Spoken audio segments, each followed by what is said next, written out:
ఇలా ఈ సమయంలో సభను యువరాజు త్యజించి వెళితే మళ్లీ మనం కలుసుకునేది రణభూమిలోనే మహారాజా. దుర్యోధన,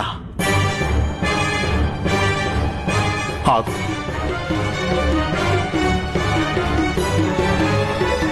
వాసుదేవా, దండన గురించి ప్రస్తావించి మీరు శాంతి ప్రతిపాదన స్వీకరించే అవకాశమే లేకుండా చేశారు. యోధుడనేవాడు దండనను ఎలా స్వీకరించగలడు? యోధుడనేవాడెవడైనా నిండు సభలో తన కుటుంబంలోని స్త్రీని వివస్త్రను చేసే యత్నం చేస్తాడా మహారాజా?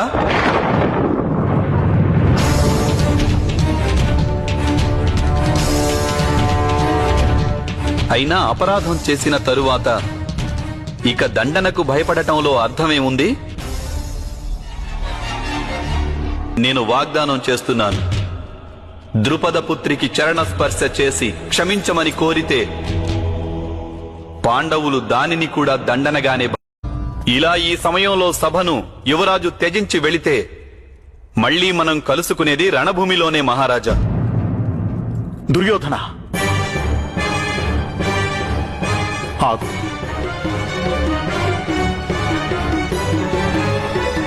వాసుదేవా,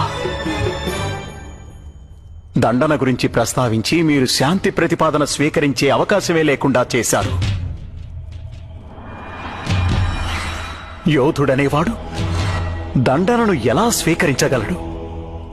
యోధుడనేవాడెవడైనా నిండు సభలో తన కుటుంబంలోని స్త్రీని వివస్త్రను చేసే యత్నం చేస్తాడా మహారాజా?